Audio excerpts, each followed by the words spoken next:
زي كل ساعات الشغل دي وما شربتش كوبايه ميه واحده. وفيها ايه يعني؟ انت عارف قله شرب الميه بيعمل ايه والتاثير ده على سكر الجسم عامل ازاي؟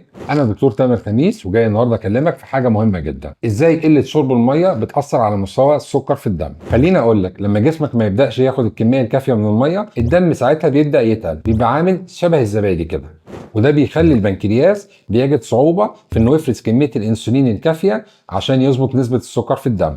يعني ببساطة كل ما تشرب مية أقل كل ما نسب ارتفاع السكر في الدم بتزيد، وده خطر جدا سواء كنت مريض سكر أو حتى لسه بتحافظ عليه. وده طبعا لأن المية هي المحرك اللي بتشغل كل حاجة في جسمك، فلما حضرتك ما تشربش الكمية الكافية الكبد هيلاقي صعوبة في حرق الدهون، وده بالطبع بيؤدي لتراكم الدهون حوالين الأعضاء، وبالتالي طبعا هتزيد مقاومة الجسم للأنسولين.